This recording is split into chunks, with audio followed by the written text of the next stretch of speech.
Ang makapal na dilim ng gabi ay bumalot sa lumang bodega.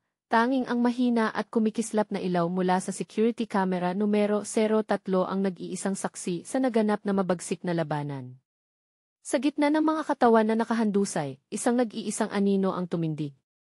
Ang magulong itim na buhok, malapad na likod, at mga kalamnan na nangingibabaw sa ilalim ng madilim na t-shirt. Si Kwon Daegun ay bahagyang yumuko ang mga kamay, ang mga mata ay nakatingin pababa na nagtatago ng magulong damdamin. Sa sahig, ang mga natalong kalaban ay nakahandusay, walang galaw, bilang patunay ng isang lakas na bagong pakawalan. Sa isang silid na malamang ay control room ng seguridad, dalawang lalaki ang nakatingin ng may pagkabigla sa screen. Si Sikuto, na may matulis na mukha, ay nakabuka ang bibig, may pawis sa kanyang mga templo. Ang isa pang lalaki, si Nambung Jin, na may mahabang buhok na bahagyang natatakpan ang mukha, ay hindi rin maitago ang pagkabigla. Ang tandang pananong na nakabitin sa kanilang mga ulo ay parang isang tahimik na simbolo ng isang hindi inaasahang pangyayari, isang pangyayaring kayang yumanig sa mga taong tila ba naging matigas na. Nagbago ang anggulo ng kamera, mula sa ibaba pataas, nakatuon sa isang matangkad na anino na papalapit. Si Sikuto at si Nambung Jin ay ngayon ay mukhang maliit at tila may pag-aalinlangan. Si Nambung Jin, nakasuit na kulay abo, ang mukha ay kitang-kita ang tensyon, bahagyang yumuko na parang handa sa isang hindi gustong sagupaan. Ang nakasuot ng itim na t-shirt na kalalakihan sa tabi, na may mga kalamnan na nakatayo, ay nakatingin rin ng maingat sa anino na nangingibabaw sa paligid. Muling lumitaw ang tandang pananong, na nagpapalakas ng sorpresa at marahil ay takot. Lumipat ang eksena sa isang malabong pasilyo. Si Kwon Daegun, na siyang nakatalo sa karamihan sa bodega, ay nakatayo mag-isa, humaharap sa dalawang anino na papalapit mula sa pintuan. Ang mahina na ilaw ay sumisiklab mula sa isang hindi matukoy na pinagmulan, na lumilikha ng mga anino at liwanag sa kanyang mukha at matipuno niyang katawan. Ang hangin ay naging makapal, nagpapahiwatig ng isang bagong, tensyonadong at mahirap hulaan na sagupaan. Malapitan ang mukha ni Kwon Daegun. Ang matalim niyang mga mata ay nakatingin ng diretsyo, walang takot. Ang mga salita ay tumagos na parang isang punyal. Din nangyari. Hindi gili kayo dapat nag-aalsahan? Isang retorikal na tanong, puno ng pang-iinsulto at hamon, na nakatuon sa mga taong dati nag-aalab, ngunit ngayoy tahimik. Lumitaw si Bongyun, ang lalaking may pulang buhok, nakasuot ng stylish na salaming pang-araw kahit sa dilim. Tinitingnan niya si Kwon Daegun na may bahagyang ngiting hindi matukoy. Hoy, Kwon Daegun. Bakit hindi tayo pumunta doon at mag-usap ng kaunti? Ang tila magiliw na paanyaya ay may nakatagong plano, isang imbitasyon sa isang pribadong usapan na puno ng kahulugan. Pinalaki ang mukha ni Bongyun, ang salaming pang-araw ay nagtago sa mga mata, ngunit hindi napigilan ang mapanuring tingin. Pag-isipan mo, hindi natin gaanong kilala ang isa't isa. Nagpatuloy siya, ang boses ay pantay ngunit mabigat. Sino ka, saan ka nanggaling di? Nagsimula ang mga tanong na sumisid sa misteryosong pagkatao ni Kwon Daegun. Tahimik na nakikinig si Kwon Daegun. Nagpatuloy si Bongyun sa kanyang mga tanong, ang boses ay tila pumapasok sa isipan ng kausap. Ano ang ginagawa mo sa Daejeon, at mga katulad nito? Ang lugar ay nanatiling bodega o isang katulad na madilim at nakakaipit na lugar. Lumitaw ang logo na ihivetoon, sa ibabang sulok, bilang paalala sa mundong ito ng comics. Nakatawid ang mga braso ni Bongyun, nakayuko ang ulo, tila sinusubukang kumbinsihin o tuklasin si Kwon Daegun. Hindi natin kailangang dumaan sa lahat ng ito, di ba?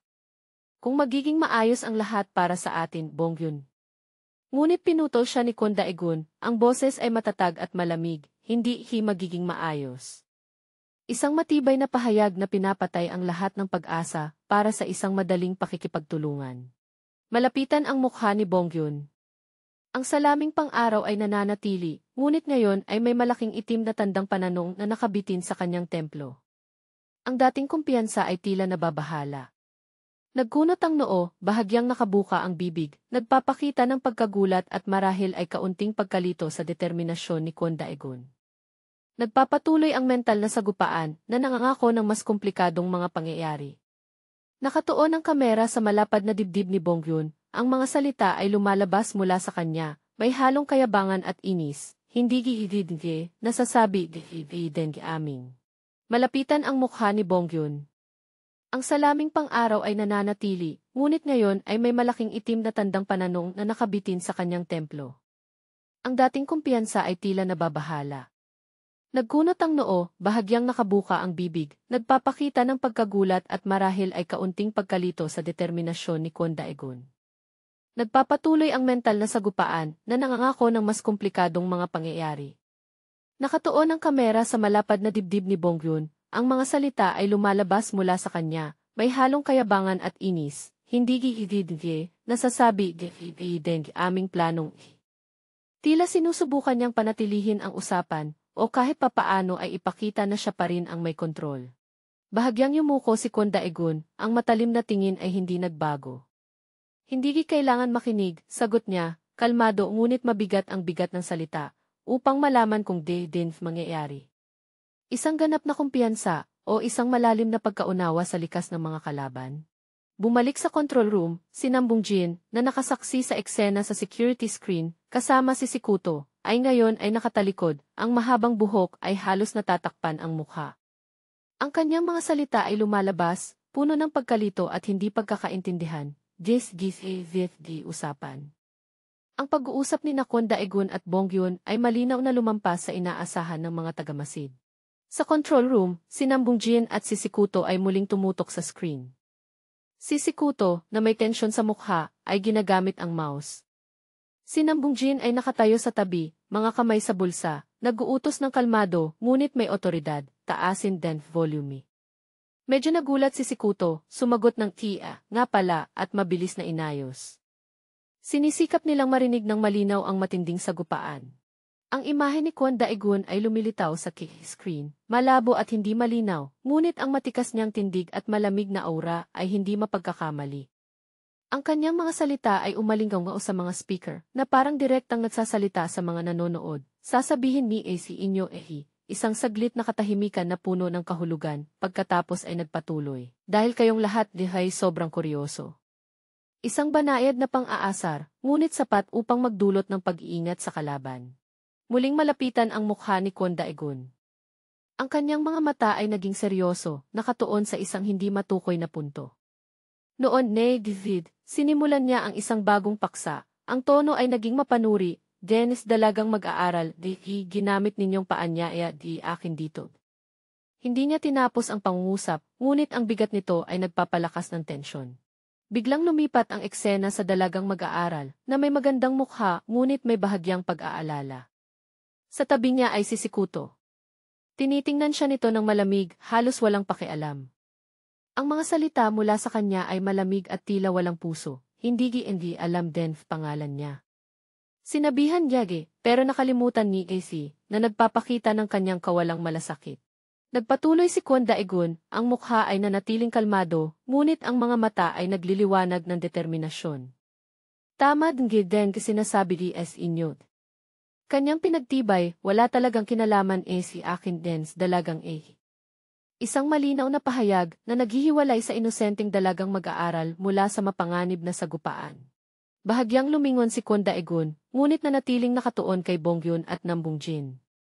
Higit dagdag niya, ang tono ay may malinaw na paghihiwalay, di siya kumpara sidhi, katulad ninyong dalawa du akin.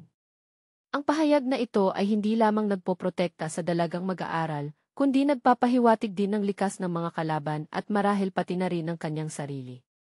Ang laban ay hindi lamang tungkol sa lakas, kundi pati na rin sa hangganan ng mabuti at masama, sa pagitan ng mga ordinaryong tao at ng madilim na mundo na puno ng panganib. Lumipat ang imahe sa dalagang mag-aaral na may mahabang buhok, malalaking mata na nagpapakita ng inosente, ngunit may bahagyang pagkalito. Ang mga salita ay parang isang obserbasyon, marahil mula kay Kwon Daegun o isang tagamasid na may malalim na pagkaunawa sa sitwasyon, siya isang inosenteng bata.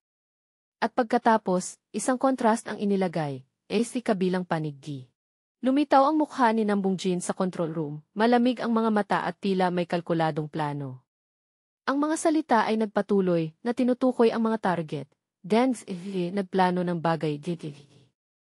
Siya ay isa sa kanila, ang utak sa likod ng mga pangyayari na nagmamasid mula sa malayo. Sumunod ang mukha ni Bongyun, ang ekspresyon ay mahirap basahin, ngunit ang mga mata ay nakatingin pababa na may pag-iisip. O nagpa siya din makisalid. Isa rin siyang bahagi ng plano, isang mahalagang sangkap sa pagpapatupad ng lihim na layunin. Lumabas si Kwon Daegun, nakataas ang ulo, matatag ang titig na diretsyo. Isang mapait ngunit walang pag-aalinlangan na pag-amin ang narinig, kasama akin. Tayo sa FAV, basurang dumidilim is imbudo. Isang malupit na pagkilala sa sarili, hindi niya iniiwasan ang tunay na kalikasan ng mundong kanyang ginagalawan, pati na rin ang kanyang papel dito. Nakatayo si Kwon Daegun sa pagitan ng dalawang kalaban, sina Bonghyun at Nam Bungjin. Bahagyang yumuko siya, may halong pagwawalang bahala, ngunit seryosong tinig, wala akong sabihin tungkol si atin. Yan gilahat ng atin si pangit sariling basurang pinaglalagyan. Isang malapitan na tanawin ng mukha ni Kwon Daegun, matalim ang tingin sa gilid. Ipinagpatuloy niya ang kanyang mga iniisip, lalong tumindi ang mga salita, ngunit dendis, mabalasik si pagtanggi sarili hindi pagkakaalam ikaw basura, tapos pilit magpakita marangal. Tanao mula sa likod ni Kwon Daegun, nakatuon kay Nam Bungjin. Hay isang bagay dapat pag-isipan. Upang hindi tayo makalabas sariling maliit bilog. Para bang nagtatakda siya ng hangganan, isang tahimik na patakaran sa maruming mundo nila. Ang malapad at matatag na likod ni Kwon Daegun ay pumuno sa frame, kitang-kita ang mga kalamnan sa ilalim ng t-shirt. Matapang niyang idineklara, parang isang panata, upang linawin din lahat. Den's pinakamaruming busy, Dengi magiging salain. Inilagay niya ang sarili bilang hukom, ang maglilinis sa mga lumalampas sa hangganan, kahit sa mundong tinatawag na basura. Muling lumitaw ang mukha ng dalagang mag-aaral, malalaking mga mata, marahil ay nakikinig sa mabigat na mga salita mula sa malayo. Isang babala, marahil mula kay Kwon Daegun para sa iba, o isang paalala sa sarili sa harap ng inosenteng dalaga, kaya huwag mong tingnan ang pahilig. Nakatayo si Kwon Daegun, dahan-dahang pumipitpit ang mga kamay sa kamao, malamig ang titig na hindi bumitaw sa layunin. Tinapos niya, parang isang huling pahayag tungkol sa patakaran ng basurahan, kapag nasa basurahan panatilihin din lahat ng kalat loob.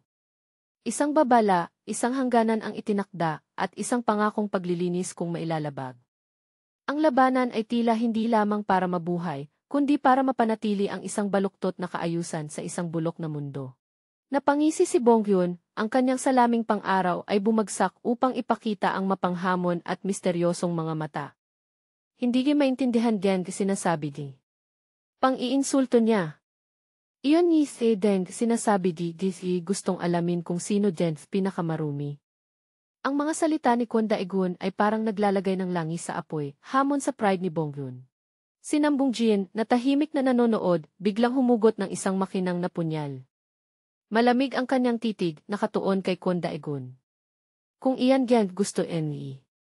Hindi natapos ang salita, ngunit malinaw ang kilos. Natapos na ang labanan sa salita, pumalit ang karahasan. Lalong tumindi ang tensyon. Walang alinlangan, sumugod sina Bonghyun at Nam Bungjin kay Kwon Daegun. Sumigaw si Bonghyun, puno ng galit, walang ibang piliin kayo akin. Nagpapahiwatig ng isang matinding labanan sa malapitan. Nakatayo si Kwon Daegun sa gitna ng dalawang atake, handang salubungin. Isang nakakabinging sandali ng labanan. Harap-harapan si Kwon Daegun kay Nam Bungjin, ang punyal ay kumikislap sa harap niya. Napakabilis ng kanilang kilos na nag-iiwan ng mga malabong bakas, sunod-sunod ang mga tunog. Mata ni Kwon Daegun ay nakatutok ng husto, mabilis ang reflex sa mga mapanganib na galaw ng punyal. Sunod-sunod na larawan ang nagpapakita ng mabilis na serye ng mga suntok.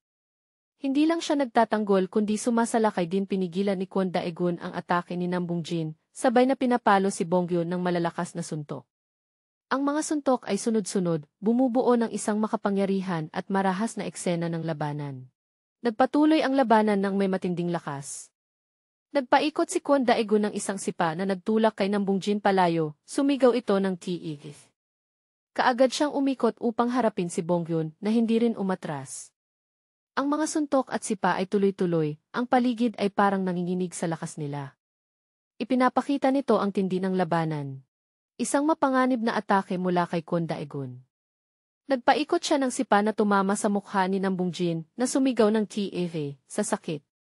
Lumipad ang salaming pang-araw ni Bonghyun, nagpapakita ng isa pang malakas na atake na tumama sa kanya.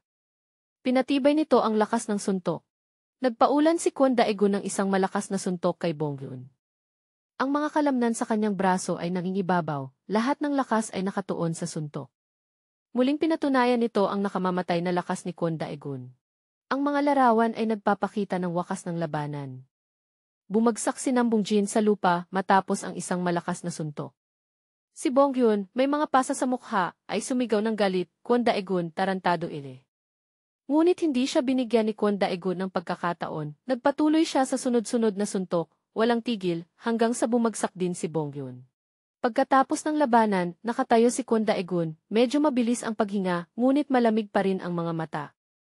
Tumingin siya kay Bongyun na nakahiga ng walang malay sa lupa. Ang mga salita ni Bongyun ay parang umalinggaw, pinakamaruming dise. Bahagyang humiti si Kwon Daegun, isang halatang ngiting halos hindi mapansin, saka dahan-dahang lumingon at umalis, iniwan ang mga natalong kalaban at isang tanong tungkol sa tunay niyang kalikasan. Ang mga malabong sinag ng ilaw mula sa bintana ng bodega ay bumabagsak, lumilikha ng isang nakakatakot na tanawin. Nakatayo si Kwon Daegun, ang mga kalamnan ay nananatiling matigas pagkatapos ng laban, matalim ang titig, walang awa.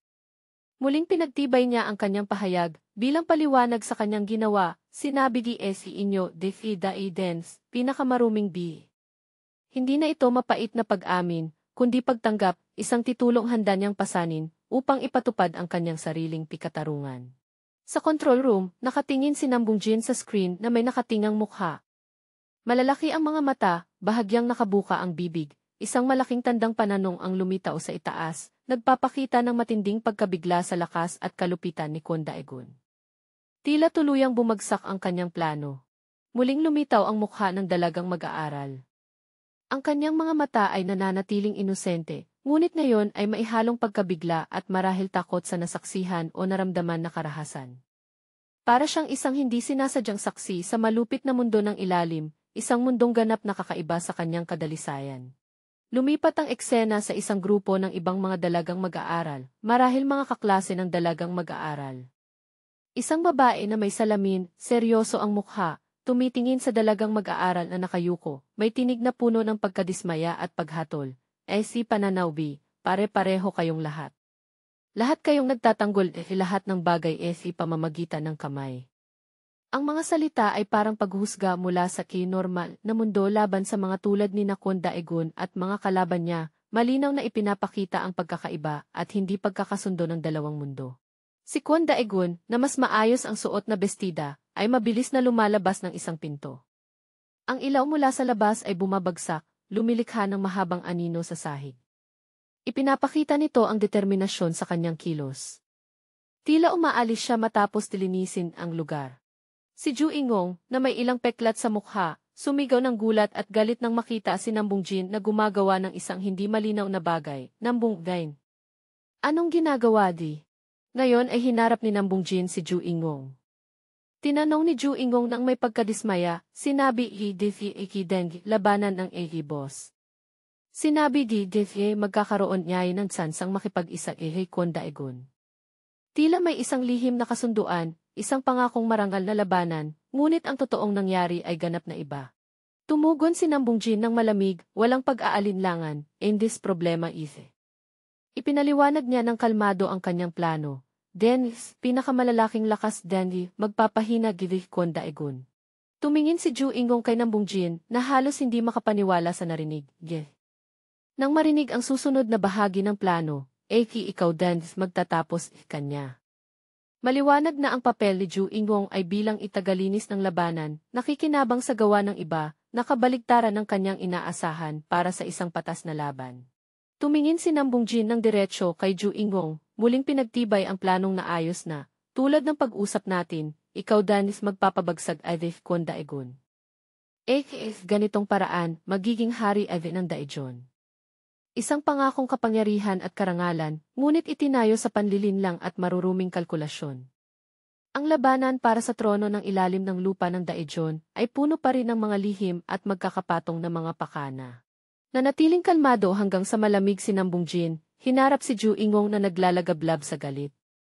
Walang nagbabago, sabi niya, pantay ang tinig, maliban ilang dagdag tagpo dula. Para sa kanya, ang pagtataksil o ang pagbagsak ng mga buhay ay tila mga dagdag na detalye lamang sa malaking palabas na kanyang idinidirekta.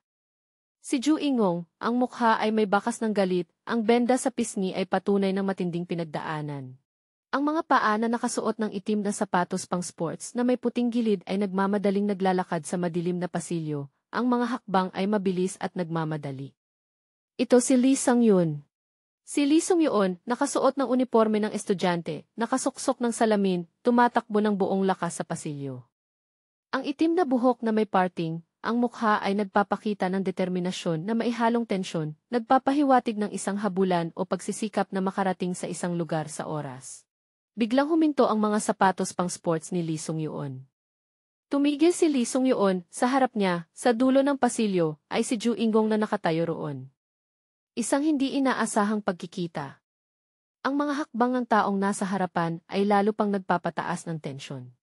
Malapitan ang mukha ni Lee Sung-yoon, ang mga mata ay puno ng pagkabigla at pagsusuri. Sino Eke? Tanong niya sa sarili, saka napagtanto ang kanyang kinaroroonan, deti harap ng control room D. Ang paglitaw ng isang estranghero sa mahalagang lugar na ito ay malinaw na kakaiba. Mula sa likod ni Ju Ingong, makikita siyang nakaharap kay Lee Sung-yoon sa dulo ng pasilyo. Ang mahabang makitid na pasilyo, mahina ang ilaw mula sa magkabilang gilid, lumilikha ng isang masikip at dramatikong kapaligiran. Ang mga hakbang ni Ju Ingong habang papalapit.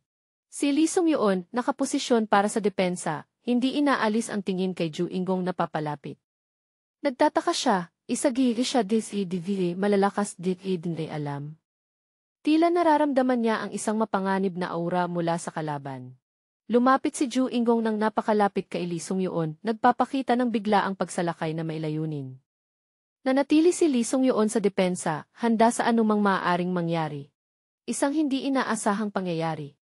Dumaan lang si Ju Ingong kay Lee Sung-yoon nang walang anumang pag-atake o paghinto. Lumingon si Lee Sung-yoon na may nakangiting mukha, may malaking tanong sa isip. Dadalhin lang niya Giiday? Isang tanong na puno ng hindi paniniwala at pagkalito. Malapitan ang mukha ni Ju Ingong matapos niyang lampasan si Lee Sung-yoon. Ang mga mata niya ay matalim, matatag, nakatingin ng diretsyo sa unahan, tila hindi pinapansin ang presensya ni Lee Sung-yoon kanina.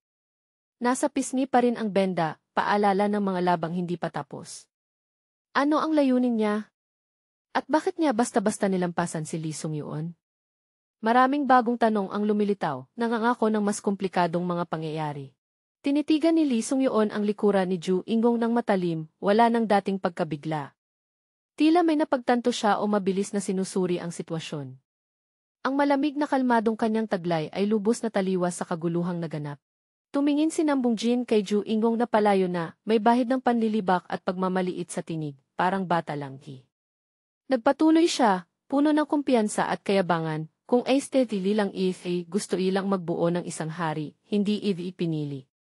Ang pahayag na ito ay nagpapakita ng mas komplikadong plano, at si Ju Ingong ay isang piyesa lamang sa kanyang laro.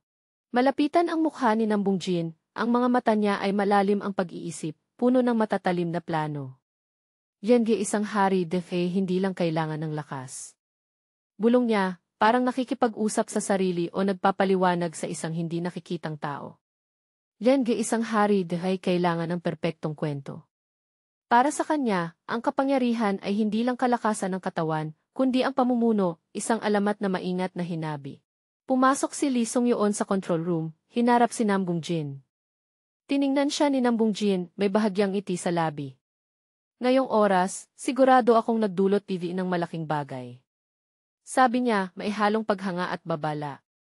Tatlong maliit na tandang padamdam ang lumutang na parang kontroladong pagkabigla niya. Ang tanawin sa control room. Nakaupo pa rin ang dalagang mag-aaral, tila mas kalmado na ngunit may halong takot pa rin.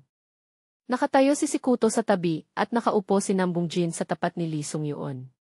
Nakatayo si Lee Sung-yoon, kakaibang kalmado, tinanong si Nam Bungjin, sigurado alibang kaya mong harapin din, bagay dilifi. Isang tahimik na hamon, nagpapakita na hindi siya nahuli sa sitwasyong ito. Binago ni Lee Sung-yoon ang paksa, pantay pa rin ang tinig, ngunit nakatuon ang tingin sa dalagang mag-aaral. Istende, dendes babaeng iyon. Sabi niya, hindi dapat palayain din siya. Isang makatwirang mungkahi, ngunit isa ring hakbang upang subukan ang reaksyon ng kalaban. Tumingin ang dalagang mag-aaral kay Lee Sung-yoon, ang mga mata niya ay malalaki, bahagyang tinawag ang pangalan niya, Lee Sung-yoon. Marahil hindi niya inaasahan na may malasakit siya sa kanyang kaligtasan sa ganitong kalagayan. Tiningnan ni Nam Bungjin ang dalagang mag-aaral, saka iniutos kay Sikuto, palayain siya. Dagdag pa niya, malamig at praktikal ang tinig, simula lilang hindi namin kailangan siya. Ang dalagang mag-aaral ay isang kasangkapan lamang, isang biktima na wala ng halaga. Lumapit si Sikuto sa dalagang mag-aaral, tila aalisin ang mga tali o ilalabas siya. Humingi siya ng paumanhin ng pilit, ngunit ang mga mata niya ay walang gaanong emosyon, pasensya din. Akala hindi nangyari o hindi malaking bagay. Isang paliwanag sa pagdakip sa kanya, ngunit malinaw na ang kaligtasan niya ay hindi kailanman prioridad sa kanila. Maaaring narinig ang tunog ng pagtanggal ng tali o ang paghawak niya sa kanya. Tiningnan ni Nam Bungjin si Lee Sung-yoon na may malalim na kahulugan, muling humiti ng misteryoso. Magandang oras, Iki. Sabi niya, parang ang pagdating ni Lee Sung-yoon ay bahagi ng plano niya. Interesado Ram Buse. Sino Dan's bagong hari? Ang huling tanong ay nakabitin, nagbubukas ng isang bagong kabanata na puno ng drama sa malupit na labanan para sa kapangyarihan. Si Lee Sung-yoon, gamit ang talino at kalmadong taglay, magiging isang sorpresa ba siyang puwersa, o isa lamang pang piyesa sa laro ni Nam Bungjin? Habang nakikipagtunggali pa si Lee Sung-yoon kay Nam Bungjin, biglang lumitaw si Ju Ingong mula sa likuran niya, ang mukha ay may bakas ng galit at matinding puot. Ulit dike naman, sigaw niya, tuwirang tinutukan si Lee Sung-yoon, ngayong Egi, Dengi Vis Dide. Tila ang presensya ni Lee Sung-yoon at ang mga salita niya ay nagalit kay Ju Ingong, na naglalayong patunayan ang sarili matapos mapag-iwanan. Sung-yoon, ngayong Egi, Dengi Vis Dide. Tila ang presensya ni Lee Sung-yoon at ang mga salita niya ay nagalit kay Ju Ingong, na naglalayong patunayan ang sarili matapos mapag-iwanan. Itinutulak ni Ju Ingong si Lee Sung-yoon sa gilid, hindi na siya pinapansin. Lumayo gili, sigaw niya. Nakatuon na ang tingin niya sa ibang target, marahil si Nam Bungjin o isang masakit na alaala na biglang bumalik. Ang mga linya ay naglalantad ng bahagi ng kanyang nakaraan, 2 buwan incidents, nakalipas, isa siya pinakamababang rank. Tumutukoy kay Ju Ingong noon. Si Nam Bungjin, na hindi nagulat sa kilos ni Ju Ingong, ay nagsimulang ipaliwanag ang katayuan ni Ju Ingong noon. Pinakamababang rank si Bongyun katulad ng T. Huminto siya sandali, saka nagpatuloy gamit ang mga mapanirang salita, alipin, sangi, tagapaglingkod. Isang malupit na larawan ng hirap at hindi makataong pagtrato sa ilalim ng lupa ang naipakita. Malapitan ang mukha ni Nam Bungjin, ang mga mata niya ay malamig at walang awa habang inilalarawan ang mga mahihina. Yan rank din iyon itinuturing basura, yindis masahol. Ang paghamak ay hindi itinago sa kanyang tinig. Nagsimula ang isang flashback. Si Ju Ingong, na mas bata at may kaunting peklat, ay binagsak ni si Kalbo sa sahig, maririnig. Ang kwento ay nagpapatuloy, dan lalaki diti iyon ay isang special diti. Tumutukoy kay batang Ju Ingong. Ang eksena ng flashback ay nagaganap sa isang bodega o jiv, maraming tao na nakasuot ng pare-parehong uniforme ang nakatayo at nanonood. Si Ju Ingong na bata, na mukhang mahina at maliit noon, ay paulit-ulit na pinapalo ni si Kalbo, ang kanyang mga sigaw na ay umalingaw sa kawalang pag-asa. Ang mapait na naratibo, isang napakagandang sandgi. Ginagamit siya bilang kasangkapan para sa pagsasanay at libangan ng iba. Muling lumitaw ang logo na ihivetoon, nagpapaalala sa pinagmulan ng kwento. Malapitang kuha sa mukha ni Ju Ingong na bata na puno ng sakit at pagod sa alaala. Pawis na bumabaha, ang bibig ay nagrereklamo, ang mga mata ay nagpapakita ng galit at kawalan ng magawa, na nagpapakita ng paghihirap na kanyang dinaranas. Si Kalbo, na may magaspang na mukha at malisyosong ngiti, ay nakatingin kay Ju Ingong na bata ng may kasiyahan. Yighi, sabi niya, na may pang-aasar, dengs taong aki ay tunay matibay palo, Jev. Tinama dengi atay niya. Ang kalupitan at kawalang pakundangan ay malinaw na ipinapakita sa mga salita at kilos ng mga ito. Si Nam Bungjin, na naroroon din sa alaala, ay nag-utos ng malamig, ulitin. Wala siyang kahit kaunting awa kay Ju Ingong na bata. Si Kalbo, na nakarinig ng utos, ay muling itinaas ang kamao, ang mukha ay puno ng galit. Ngayon Dens tatama, sigaw niya, naghahanda ng isang patayan o mas matinding pinsala kay Ju Ingong na bata. Ang nakalipas na pagdurusa at pisikal at emosyonal na sakit ay bumuo kay Ju Ingong na puno ng galit at pagnanais ng kapangyarihan sa kasalukuyan. Malapitang kuha sa mga mata ni Ju Ingong na bata sa nakaraan na nagpapakita ng takot at kawalang pag-asa habang hinaharap ang paparating na suntok. Pawis na dumadaloy sa kanyang templo, nagpapakita ng matinding tensyon at takot. Ito ang sandali na humubog sa kanyang pagkatao sa hinaharap. Oy sa kanyang templo, nagpapakita ng matinding tensyon at takot. Ito ang sandali na humubog sa kanyang pagkatao sa hinaharap. Ang mukha ni Nambungjin sa alaala, malamig ang tingin habang pinagmamasdan si Ju Ingong na bata na pinahihirapan. Walang emosyon, simpleng pinapanood ang iaral na kanyang inihanda. Ang kanyang kalupitan at kawalang pakundangan ay malinaw na naipakita. Bumalik sa kasalukuyan, sa alaala, sa silid-aralan o GC kung saan naganap ang ipagsasanay noon. Mahigpit na hawak ni si Kalbo si Ju Ingong na bata, na yumuko dahil sa sakit sa tiyan. Lumapit si Nambungjin, may otoridad na kilos. Ang kanyang mga hakbang ay umalinggaw-ngaw. Ang linyang di lumayo ay lebi ay mula kay Nambungjin na nag-utos kay si Kalbo. Hinarap ni Nambungjin si Ju Ingong na bata na nanginginig pa rin dahil sa sakit at takot. Ikaw, panimula niya, kalmado ngunit puno ng presyon ang tono, babawasan ding ilakas ng suntok. Isang kakaibang utos, ngunit may mas malalim na aral. Ipinakita sa serye ng mga larawan si Ju Ingong na bata na sinusubukang suntukin si Kalbo ng mahina, ngunit madali itong iniiwasan at sinasalihan ng kontrasuntok. Pinanood ni Nambungjin pagkatapos ay nagpakita ng halimbawa. Mabilis siyang sumuntok kay si Kalbo na hindi nakapaghanda.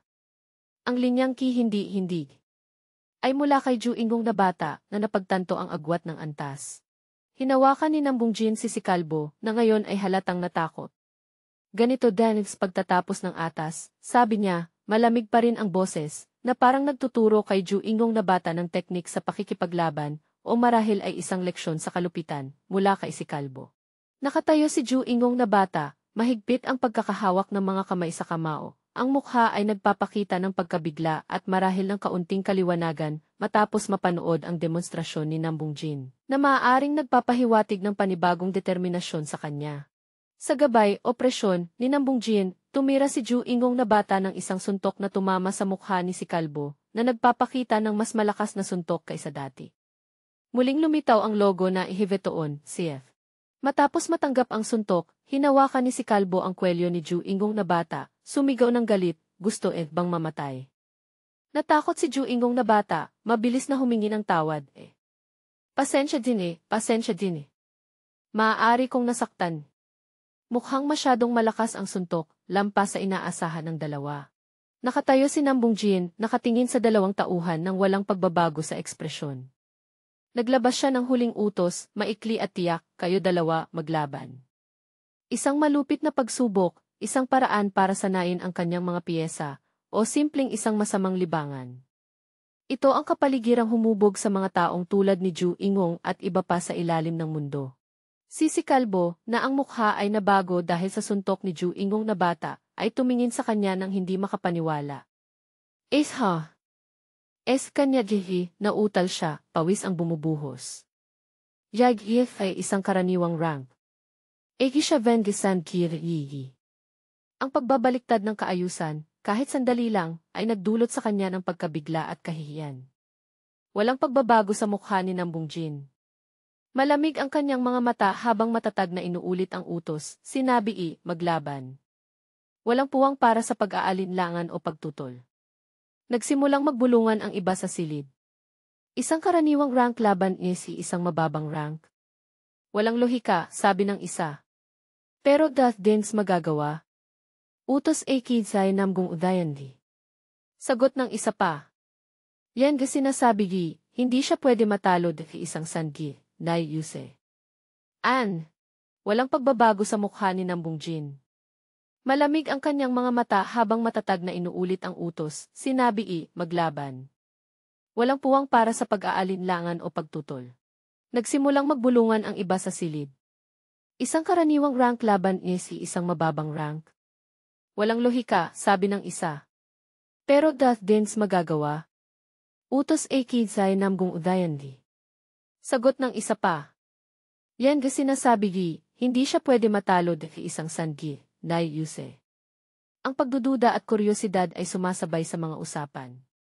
Si Kalbo, na nakaharap kay Ju Ingong na bata, ay nagpapakita ng tensyon sa mukha. Si Ju Ingong na bata, matapos ang biglaang suntok, ay tila muling nakakuha ng kaunting kumpiyansa. Tumingin siya kay Nambung Jin na nagbibigay ng huling mga tagubilin mula sa likuran. Nakaramdam gidi disye ng distansya, Lai Yuse, sabi ni Nambung Jin. Itapon deng viv suntok, tandaan iyan. Ang tatlong tuldok sa dulo ng sinabi ni Ju Ingong na bata ay nagpapakita ng kanyang konsentrasyon sa pag-alala. Bumaling si Ju Ingong na bata paharap kay Nambung Jin, nagtatanong ng medyo mahiyain, paano naman din sa pag-iwas. Tumugon si Nambung Jin ng malamig, kamay ay nakalagay pa rin sa bulsa, gawin di lang bang lahat ng kaya. Isang malabong payo na parang gusto niyang hanapin ni Ju Ingong na bata ang sagot sa totoong laban. Ngumiti si Nambung Jin ng may kasamaan, halatang nasisiyahan sa ilaro na kanyang inihanda na nagpapahiwatig na malapit nang magsimula ang tunay na labanan. Muling lumitaw ang logo na ihivetoon, CF. Isang hindi inaasahang resulta. Si Kalbo, na dati ay minamaliit si Ju Ingong na bata, ay nakahandusay na ngayon sa sahig, yumuko sa sakit. Nakatayo si Ju Ingong na bata, nakatingin sa natalong kalaban, ang mukha ay walang halatang emosyon. Namangha ang mga tao sa paligid. Yes! Hindi envied siya nasaktan, sigaw ng isa. Yes, gis viet, mura ng isa pa. Bakit tinatanggap niya lahat ng AV, palo didiyan hanggang ngayon? Ang biglaang pagbabago kay Ju Ingong na bata ay hindi maintindihan ng lahat. Kumalat ang mga usapan. Malapitang kuha sa mukha ni Ju Ingong na bata, ang mga mata ay malaki, nagpapakita ng bagong pagkakaalam. Nautal siya, pagkatapos ay isang matinding katotohanan na nagpapalaya ang sumagi sa isip niya, nagpakitagay ng lakas. Sa unang pagkakataon, hindi siya ang tinatamaan, kundi siya ang tumatama at nananalo.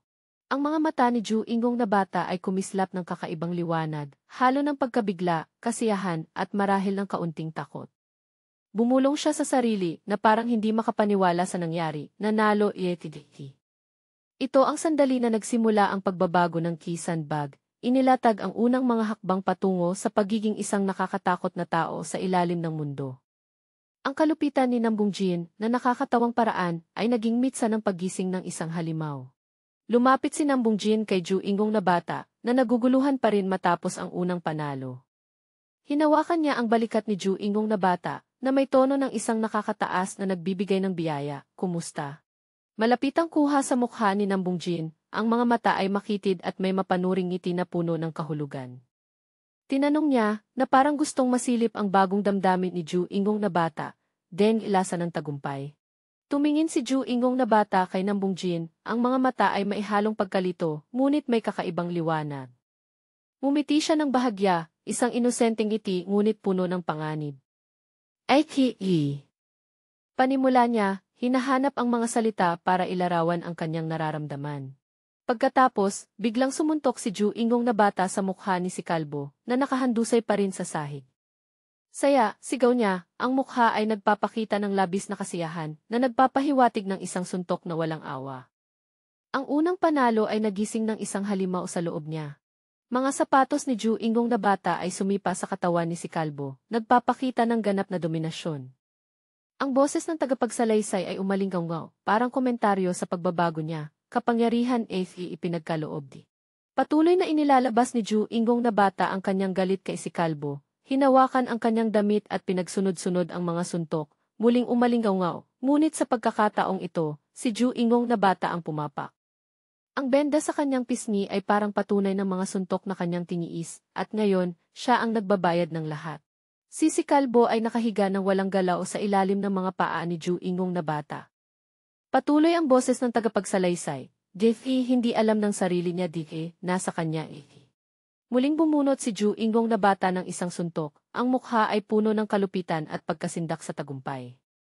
Ang mga ugat sa kanyang braso ay kitang-kita, nagpapakita ng buong lakas na inilalagay sa bawat suntok, na nagpapakita ng tuloy-tuloy at matinding galit. Malapitan ang mukha ni Ju Ingong na bata, ang mga mata ay malalapad, ang ngiti ay baliw na malinaw. Lubos siyang nalulunod sa pakiramdam ng tagumpay at bagong lakas na natagpuan. Ang benda sa pisngi ay parang peklat na nagpapaalala sa nakaraan, ngunit ngayon ito ay naging bahagi ng isang halimaw na nagising. Bumunot si Ju Ingong na bata ng huling sipa kay si Kalbo, naganap ng nawalan ng malay. Nagpaputok giki ng lahat. Nagtapos ang boses ng tagapagsalaysay na nagpapahiwatig ng pagpapalaya ng mga matagal ng naipong emosyon ni Ju Ingong na bata at ito rin ang pagsilang ng isang bagong nakakatakot na nilalang sa ilalim ng mundo. Bilang wakas ng kanyang mahina na nakaraan at pagbubukas ng isang hinaharap na puno ng karahasan at kapangyarihan. Ang mga paa ni Ju Ingong, na ngayon ay ganap na matanda at nakasweet, ay sumipa sa napakaraming katawan na nakahiga sa lupa, mga natalo niya. Ang boses ng tagapagsalaysay ay umalinggaw na puno ng kapangyarihan at bahagyang pang-uyam, pusong nakakaiparating. Parang ang pagpaparating niya ay sa pamamagitan ng karahasan at dominasyon. Nakataas si Ju Ingong sa isang bundok ng mga bangkay, mga natalo sa kanyang kamay. Ang ilaw ay bumababa mula sa itaas, lumilikha ng isang larawan na puno ng kapangyarihan at takot. Patuloy ang boses ng tagapagsalaysay, 2 buwan denf nakalipas. Ang madilim na tanawin, tanging boses ni Nambung Jin ang umalinggaw-ngaw, walang hindi defi bongyun denf, karapat-dapat hinarap siya. At pagkatapos, isang sigaw ng kasiyahan mula sa kanya, nahanap ay dihi siya. Malapitan ang mukha ni Nambung Jin, isang ngiting may bahid ng panlilinlang. Ipinahayag niya, denf's pangunahing busy. Parang nahanap na niya ang kanyang trump card sa larong kapangyarihan, isang taong sapat ang lakas at may kwento, upang maging hari. Si Kwon Daegun, na may malamig na hitsura at matipuno ang katawan, ay nagdadala ng isang taong walang malay sa balikat, naglalakad sa isang madilim na pasilyo. Nakatayo si Nambung Jin sa dulo ng pasilyo, nakatingin kay Kwon Daegun. Ang kanyang linya ay umalinggaw-ngaw, puno ng pagkagulat at bahagyang kasiyahan. Kaya ikaw si Kwon Daegun, nagpapakita ng banayad ngunit matinding kilos ni Kwon Daegun. Opisyal nang nagharap ang dalawang pangunahing tauhan. Si Kwon Daegun, na walang kahit anong emosyon sa mukha, ay tumingin ng diretsyo kay Ju Ingong. Umiti si Ju Ingong ng malapad, medyo peke at puno ng kumpiyansa, ikinagagalak kong makilala ini. Iai-esay Ju Ingong. Isang pagpapakilala na may malalim na kahulugan dahil ang Ju Ingong sa Korean ay nangangahulugang kipangunahing tauhan. Ang tadhana ng pagkikita ng dalawang pinakamalakas, dalawang potensyal na pangunahing tauhan, ay nangangako ng isang labanan na magugunaw ang langit at lupa. Sa ilalim ng malamig na gabing kalangitan, si Tukon na nakasuot ng mapusyaw na asul na jumpsuit, may mukha na puno ng pangungutya, ay tumingin kay Manho na nakasuot ng itim na tactical gear. Ngayong suot mo ng iba, sabi ni Tukon, may bahid ng pamamaliit sa tono. Parang ahente sa pelikula. May mission ka ba pagkatapos nito? Bahagyang nakakunot ang noo si Manho sa pangungutya. Misyon, inuulit niya, sa kabiglang tumawa ng malakas at maluwag. Hindi misyon, custom order ito. Buahahaha. Hindi pa rin pinapalampas ni Tukon, patuloy ang pang-aasar, sulit ba? Mukhang cute din. Haha. Napansin ni Manho ang bahagyang pagkairita, nagkunot ang mga kilay. Biglang naging mabagsik ang mukha ni Tukon, ngumingiti ng malaki na nagpapakita ng mga ngipin na nakatungo. Huwag kang tumitig, bata, sumugod ka na. Malakas ang boses niya, puno ng hamon. Walang sagot, sumugod si Manho, may hawak na mahabang baston, mabilis at matatag ang kilos. Nakatayo si Tukon, naghihintay ng atake. Biglang nagliliwanag ang mga mata ni Manho ng nakakatakot na pulang kulay, parang dalawang naglalagablab na uling sa dilim, tanda ng kakaibang pangyayari. Mula sa pananaw ni Manho, malinaw ang target. Ang mga pulang linya ng panunok ay nakatutok sa ulo at dibdib ni Tukon, nagpapakita ng intensyong tamaan ang mga mahihinang bahagi. Si Tukon, na may kumpiyansang ngiti na halos baliw, ay nag-isip, ngayong susubukan kong tamaan ang mahihinang bahagi niya. Pagkatapos niyang atakihin ang ulo ko tulad ng datig. Mukhang hindi ito ang unang beses nilang nagtagpo. Isang mabilis na serya ng kilos ang naganap.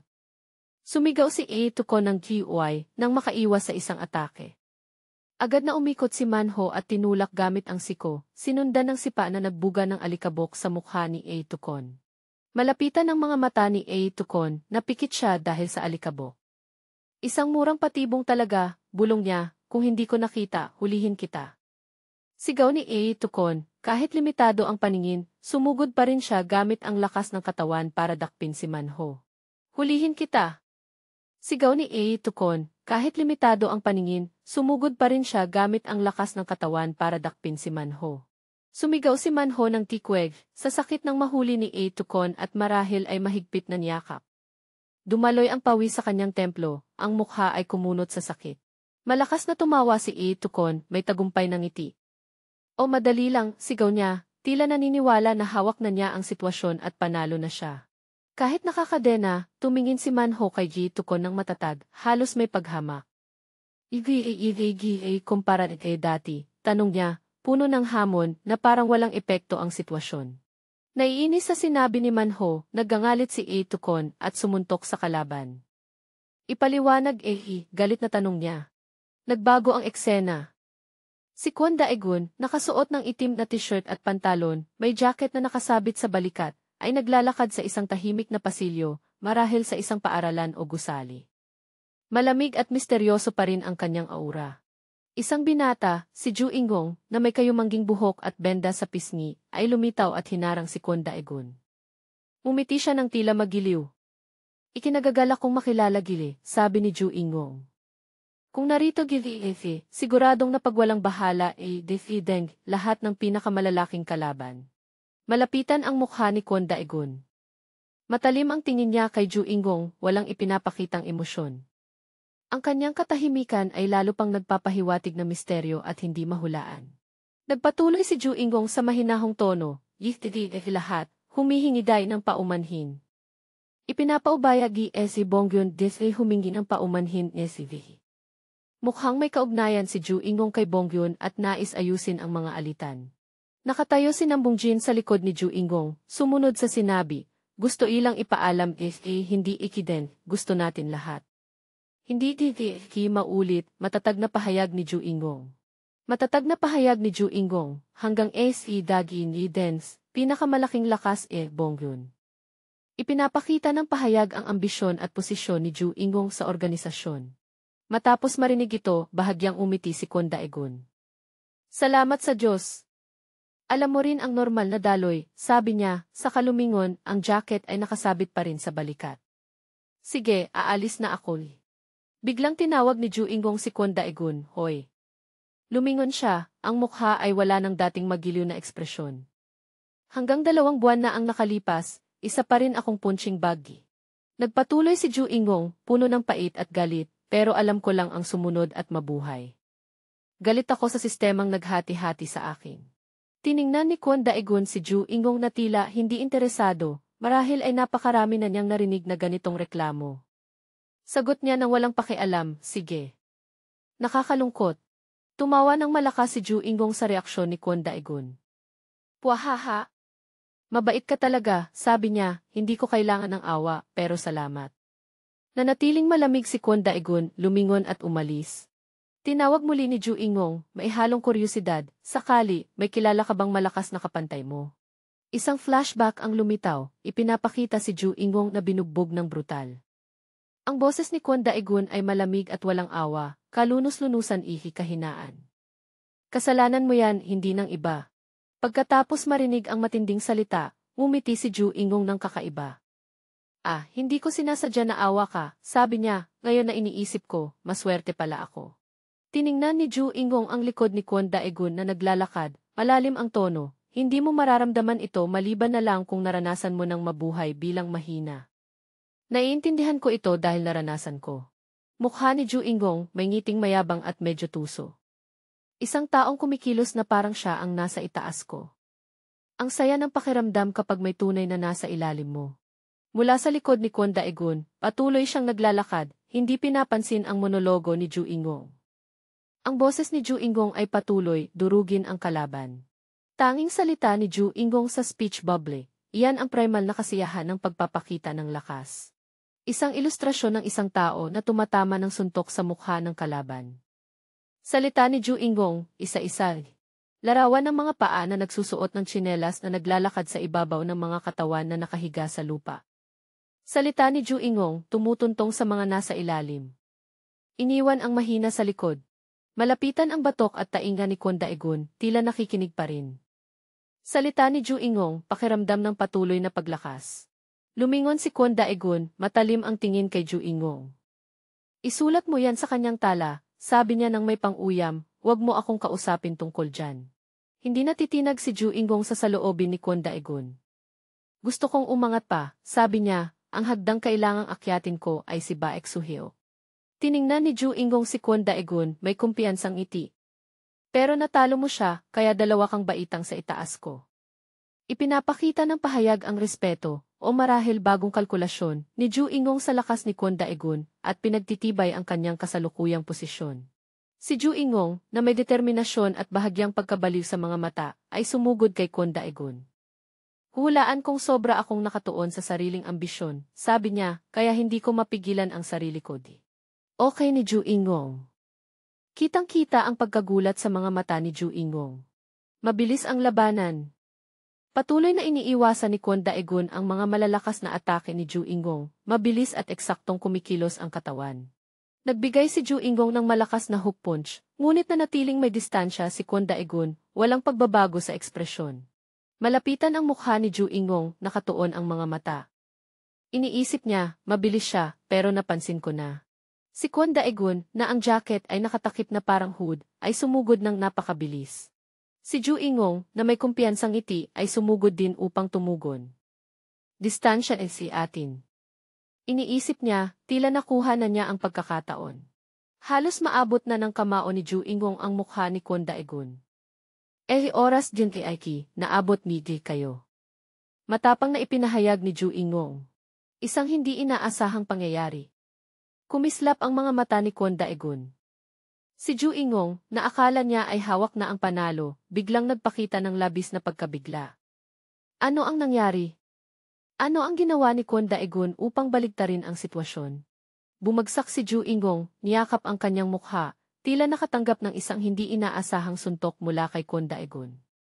Bulong niya, puno ng pagkalito, des give ay kalalabasan ng Nakatayo si Kwon Daegun, nakatingin kay Ju Ingong na nahihirapang tumayo.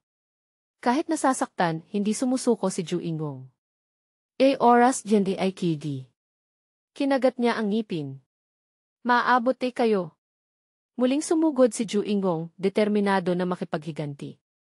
Hinawakan niya ang damit ni Kwon Daegun. Isang malakas na suntok mula kay Kwon Daegun. Muling napalipad si Ju Ingong palayo. Si Ju Ingong, na maisuot na jacket ni Kwon Daegun na nakasabit sa kanya, ay tumingin sa kalaban na may hindi makapaniwala na ekspresyon. Jacket niya? Tanong niya sa sarili, marahil ginamit ni Kwon Daegun ang kanyang jacket bilang pain o panlinlang. Nakatayo si Kwon Daegun, ang jacket ay nahulog mula sa kanyang balikat sa sahig. Tiningnan niya si Ju Ingong na may malamig at walang emosyon na titig. Si Ju Ingong, na medyo nahihilo, ay nagtanong, "Death then ginad." Nakatayo si Kwon Daegun, nakatingin pababa kay Ju Ingong na nahihirapang tumayo. Si Ju Ingong, kahit nasasaktan, ay hindi sumusuko. Oras dyan ay kidi. Kinagat niya ang kanyang ngipin. Hindi ka ititigil hanggang makadapa kita. Muling sumugod si Ju Ingong, determinado na makipaghiganti. Hinawakan niya ang damit ni Kwon Daegun. Isang malakas na suntok mula kay Kwon Daegun. Muling napalipad si Ju Ingong palayo.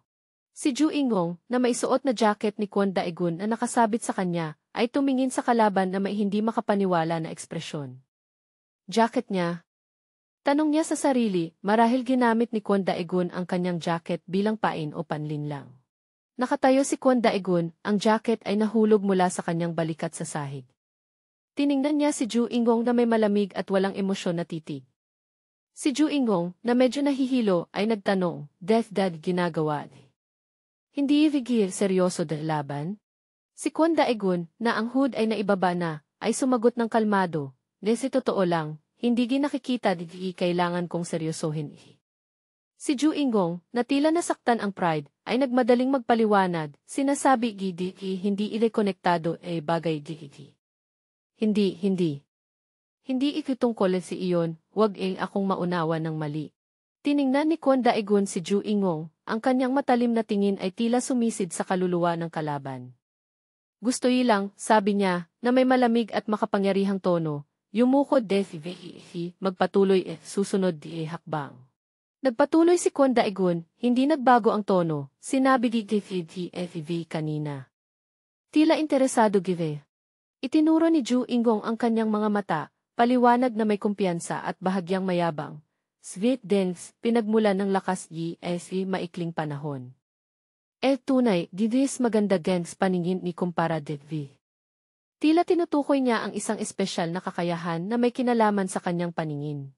Si Ju Ingong, na may mapanlinlang na ngiti, ay nagpatuloy sa pagpapaliwanag tungkol sa kanyang espesyal na kakayahan. Ang kanyang mga mata ay nagliliwanag ng kumpiyansa. Nararamdaman kayan hindi gize. Maikling sandali, nakita natin din isa't isa. No direct corresponding translated content found in the provided translation segment for this file. Ngunit kung maaari kong hanapin din paraan para talunin ini, desi palagay didi, lalong lalakas yay kumpara kanina. Nakatingin si Ju Ingong sa malayo, ang kanyang tinig ay puno ng pagnanasa. Ngayon, nararamdaman ni DC para akong papunta di isang tuko ng tagumpay. Isang malapitan na tanawin ng mukha ni Ju Ingong, bulong niya ng may kuryosidad at interes. Tinatanong tunay di kahulugan. Lumipat ang eksena sa isang steam room o swimming pool. Sina Baek Soo-hyuk at Ju Ingong, marahil isang flashback, ay nagpapahinga. Sabi ni Ju Ingong, dense pakiramdam. Lumubog isang bagay. Hindi maipaliwanag ng tunay pero biglang umihip si Baek Soo-hyuk ng tubig. Nagulat si Ju Ingong at nagtanong, Si Baek Soo-hyuk, na may tuwalya sa balikat, ay tumingin kay Ju Ingong na parang nagbibiro pero seryoso rin. Parang isang tanga give. Sabi niya. Maganda nararamdaman kahusayan ganito pamamagitan lang ng pakikipaglumaban. Nagpatuloy si Baek Soo-hyuk na may bahagyang pagtuturo, ngunit marami pang pang kasayahan buhay. Nagtanong si Ju Ingong na tila hindi maintindihan, dengi iyong ibig sabihin. Hinaplos ni Baek Soo-hyuk ang kanyang buhok, umiti ng mapang-akit. Masaya dengs pakikipaglumaban inamin niya, pero antas lang ng pagtanggap. Ang payo na ito ay tila babala o isang pilosopiya na ganap na naiba sa landas na tinatahak ni Ju Ingong. Nag-isip si Ju Ingong tungkol sa sinabi ni Baek Soo-hyuk. Sige, tulad ng sinabi sagot ni Ju Ingong, tatawagin ni Dengs pakiramdam day paglubog. Lumabas ang logo ng Hevetoon, sa ibabang sulok. Sa ibig sabihin lubhang nalubog hanggang hindi napapansin Dengs paligid. Kung patuloy ay hayat sa paglubog mawawala sa bend tunay mahalaga.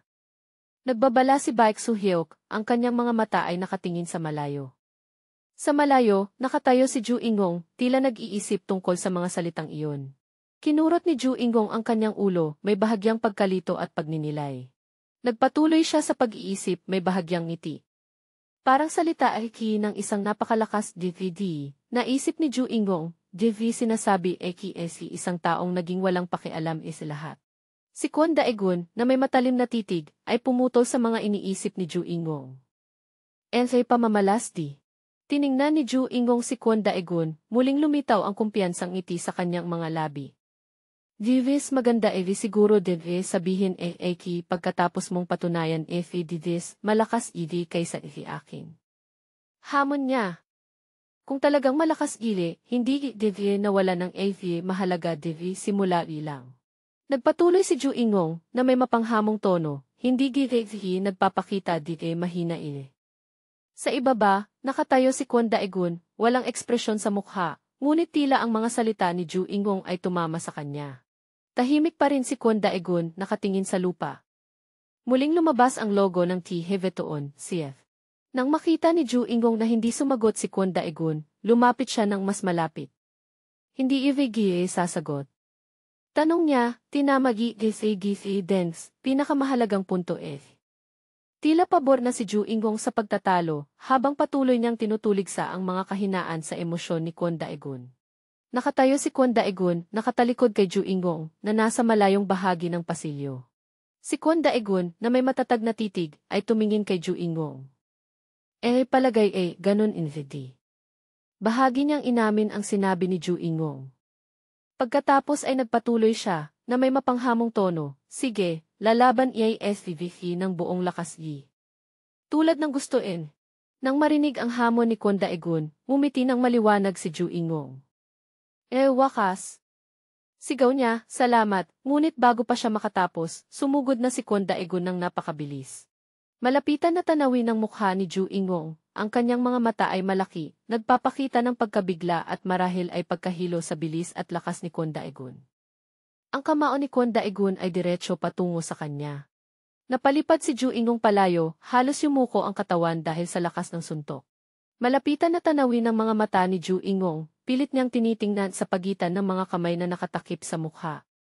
Bulong niya, puno ng takot, isang sandali, nakatakbo siya aking blind spot. Muling lumabas ang logo ng T-Hevetoon, CF. Nagpatuloy si Kwon Daegun sa pag-atake, matatag at makapangyarihan ang mga hakbang niya sa pasilyo. Muling sumuntok si Kwon Daegun, ngunit nakapag-react si Ju Ingong, pilit na umiwas. Ang sariling pananalita ni Kwon Daegun ay umalinggaw-ngaw, ngunit walang kwenta Malapitan na tanawin ng kamay ni Kwon Daegun na sumusuntok, at ang determinadong mukha ni Ju Ingong. Walang blind spot dahil hindi matagi. Matapang na ipinahayag ni Ju Ingong, tila ang kanyang espesyal na kakayahan ay ang super na paningin. Kahit na nagsumikap, hindi tuluyang nakaiwas si Ju Ingong sa pag-atake ni Kwon Daegun. Sumigaw siya ng na may mukha ng sakit at pagkabigla, nagpapakita na ang lakas ni Kwon Daegun ay higit pa sa inaasahan niya. Malapitan na tanawin ng mga mata ni Ju Ingong, na nagliliwanag ng pagkabigla at marahil ay takot habang papalapit ang kamao ni Kwon Daegun. Muling sumipa si Kwon Daegun ng napakalakas, na itapon si Ju Ingong sa hangin, umiikot ang katawan. Nagtanong si Ju Ingong nang may kawalang pag-asa, paano? Malakas na bumagsak si Ju Ingong sa sahig, nakatayo si Kwon Daegun, malamig na nagmamasid. Muling lumabas ang logo ng T-Hevetoon, CF. Sinubukang bumangon ni Ju Ingong, tila nasugatan ang kanyang kanang paa. Hindi binigyan ni Kwon Daegun ng pagkakataon si Ju Ingong na magpahinga, sumugod siya, sumuntok sa mukha ni Ju Ingong, na nagdulot sa kanya na bumagsak paharap at tumama sa pader. Malapitan na tanawin ni Ju Ingong na nilalapitan ni Kwon Daegun, habang sunod-sunod na suntok ang bumabagsak. Si Ju Ingong, kahit na patuloy ang pag-atake sa kanya, ay pilit na sinusuri ang sitwasyon. Siguradong nakita siya, naisip niya, ngunit hindi gaya makaresponsa ng mabilis. Malapitan ang mga mata ni Ju Ingong, na nagliliwanag ng determinasyon kahit na siya ay nasa mahina na posisyon. Hindi matagidi. Bulong niya sa sarili, siguradong kayad. Makitan diyan kilos niya.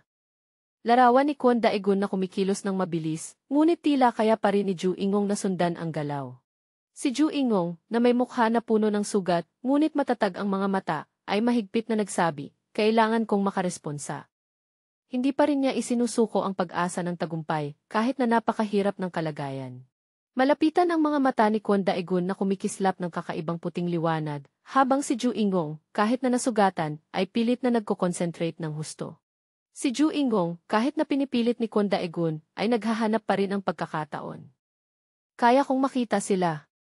Iniisip niya, kide. Si Ju Ingong, na may matibay na mukha, ay nagangalit na tinatanggap ang mga suntok ni Kwon Daegun. Kailangan nilang ng isang ganitong suntok Bulong niya, naghihintay ng isang sandaling pagkakamali. Si Ju Ingong ay nagpalabas ng suntok sa mukha ni Kwon Daegun. Dumugo mula sa bibig ni Kwon Daegun. Ang mga mata ni Ju Ingong ay nagliwanag ng pagkagulat at marahil ng kaunting pag-asa. Muling lumitaw ang logo na Hevetoon, CF. Si Kwon Daegun, kahit na tinamaan, ay hindi natitinag. Nagpalabas siya ng isang malakas na suntok na panlaban na nagpadapo kay Ju Ingong pabalik. Malapitan ang mukha ni Ju Ingong, na nakapikit ang mga mata, nagpapakita ng takot at matinding sakit nang matanggap ang suntok ni Kwon Daegun. Bumagsak si Ju Ingong nang walang malay sa sahig. Nakatayo si Kwon Daegun, nakatingin sa kalabang bumagsak. Ang mga paa ni Kwon Daegun ay nakatapat sa katawan ni Ju Ingong na nakahiga ng walang galaw sa sahig. Si Kwon Daegun, na may malamig at walang emosyon na mukha, ay tumingin kay Ju Ingong. Naisip niya, pagkatapos ihayin siya. Doon ni napag-isipan lubos akong nalubog. Tila ang labanang ito ay nagbigay kay Kwon Daegun ng pagkakataon na pagnilayan ang kanyang sariling landas. Nakahiga si Ju Ingong nang walang galaw sa sahig, nakaluhod ang mukha. Yumuko si Kwon Daegun, hinawakan ang kwelyo ni Ju Ingong. Ang kanyang mga salita ay umalingaw-ngaw, kung ganun sabi ni Kwon Daegun na may jacket na nakasabit sa balikat, tumingin kay Ju Ingong ng seryoso. Mabuti na itama ng isang suntok. Kapag hindi malinaw dan giisip, kailangan mong magising Kung ganun sabi ni Kwon Daegun na may jacket na nakasabit sa balikat, tumingin kay Ju Ingong ng seryoso. Mabuti na itama ng isang suntok. Kapag hindi malinaw dan giisip, kailangan mong magising Isang ibang eksena, marahil sa nakaraan o sa isang imahinasyong mundo. Tatlong lalaki, kabilang si Kwon Daegun at si Baek Soo-hyuk, ay magkahawak kamay na nagtatawanan at masayang nag-uusap. Lumitaw ang logo na Ihivetoon, CF. Pinili ni Kwon Daegun at Hee-jun ang magkaibang landas, parehong may malalim na pag-iisip sa kanilang mga mukha. Malapitan ang mukha ni Kwon Daegun na nagsalita ng malungkot at may bahagyang pagsisisi. Nesi akin, huli din. Tumingin si Kwon Daegun kay Ju Ingong na nakahiga ng walang malay sa sahig. Pero kaya ikang magising. Ang mga salitang ito ay tila payo, pakikiramay, o marahil babala para kay Ju Ingong. Muling lumitaw ang logo na Ihivetoon, CF.